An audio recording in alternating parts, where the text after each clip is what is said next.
Magandang araw mga master.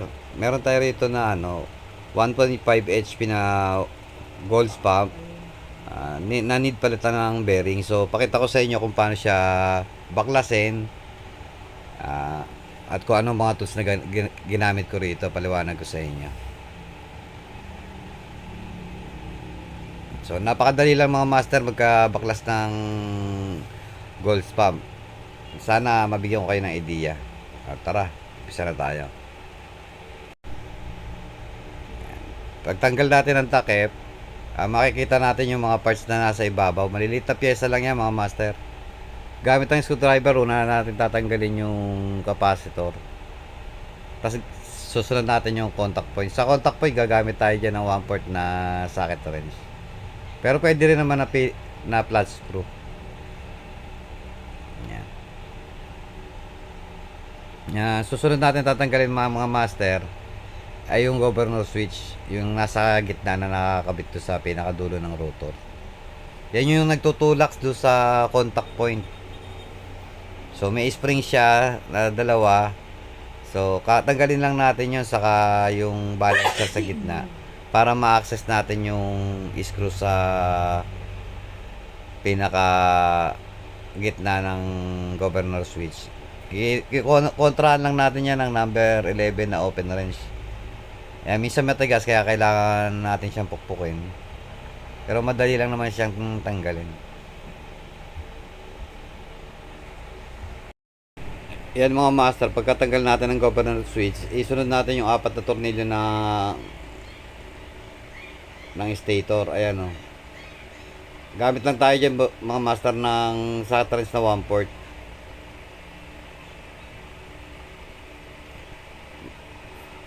Ingat lang mga master kasi minsan matigas yan, napuputol. Kaya ingatin din natin mga master. Mahirap din kasi maghanap ng tornilyong ganyang kahaba. Kaya minsan nagpapasadya pa tayo ng tornilyo, o minsan kadalasan naman rayos na lang yung pinapalit natin.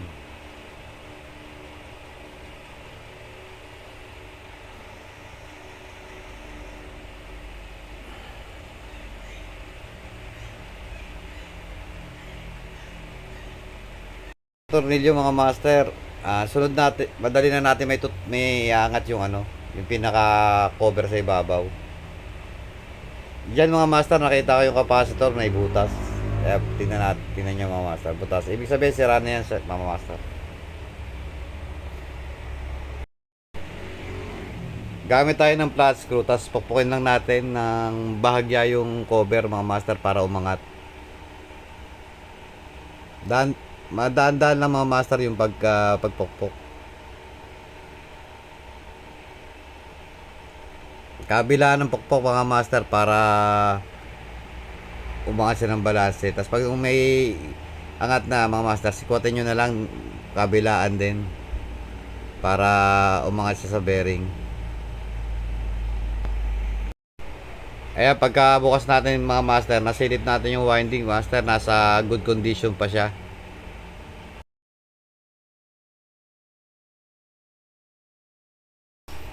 Mga master, para mahiwalay natin yung stator sa pinaka pump niya, kailangan natin pukpukin lang ng bahagya mga master. Tapos pag lumuwag na, mahihila na natin paangat yung stator mga master.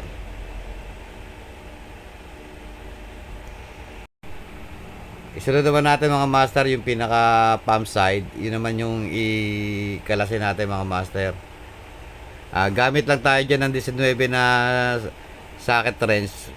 Kung wala tayong impact wrench, pwede naman tayo gumamit ng close wrench, kaya box wrench. 4 lang na tornilyo mga master. Madaling magkalas mga master kapag may impact.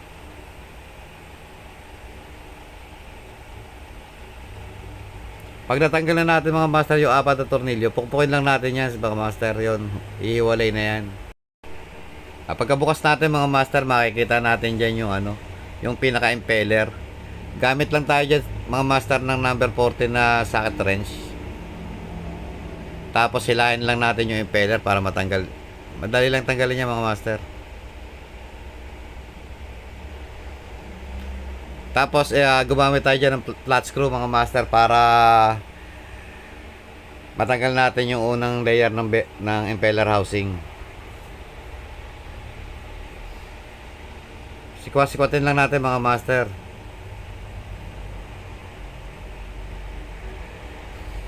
May impeller na naman dyan mga master. Kasi pag mga 1.5 HP sa 2 HP, ang impeller niya tatlo. Pag 1 HP, dalawa lang ang impeller. So itong ginagawa natin 1.5 HP, tatlo ang impeller nito. Tatlong impeller, dalawang spacer. So pag natanggal na natin yung mga impeller mga master, sunod natin tanggalin mga master yung extension ng impeller. Gamit lang tayo ng number 16 na open range. Kontrahan natin number 11. Pag malambot naman, kahit kamay na lang yung pang kontra. Tapos kamay na natin yung pagtanggal.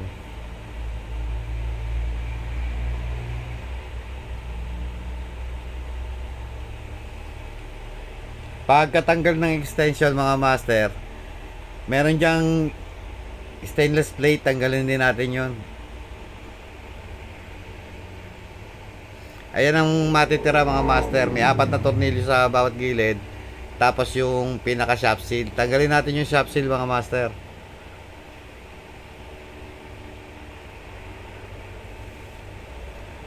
Tapos gamit tayo dyan ng impact wrench sa number 14 din yung mga master na socket.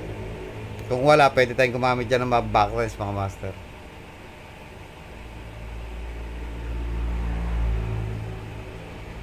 Yung pinaka bolt na yan mga master, may goma yan.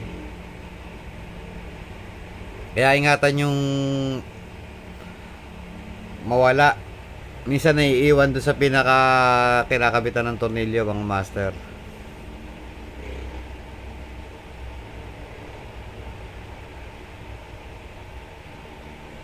Pag wala kasi yung goma, magkakaroon siya ng tagas. Kahit anong higpit mo, tagas pa rin.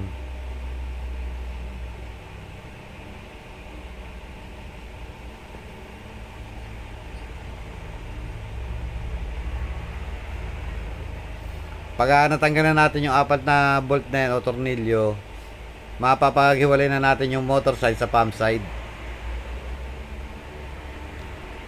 Tandaan nyo mga master kung saan tayo nag-umpisa magkalas at saan tayo natapos. Kasi kung saan tayo natapos magkalas, yun din yung reverse naman, yun din yung ibabalik natin.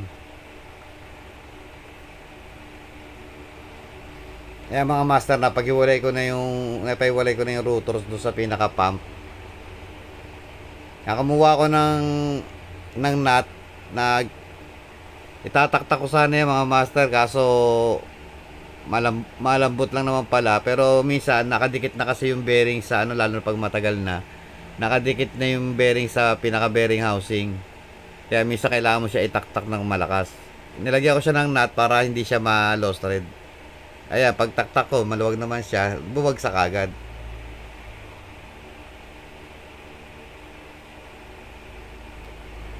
Yan, tanggal na mga master. Yan lang ang mga parts ng pinaka gold pump. Madali lang mga master, basta tsagain nyo lang.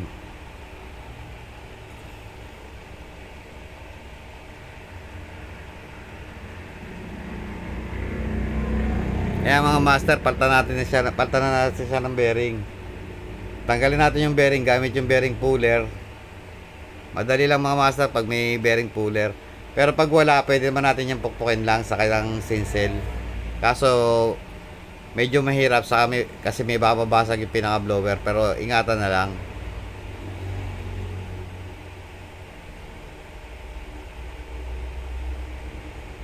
Tandaan nyo master, kung ano yung huling kinalas nyo, pag nag-assemble kayo, yun din yung una nyong ikakabit.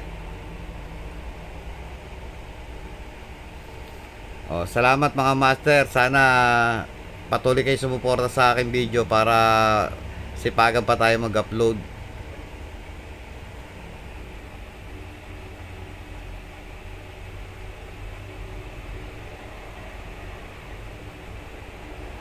Hanggang sa muli mga master. God bless po.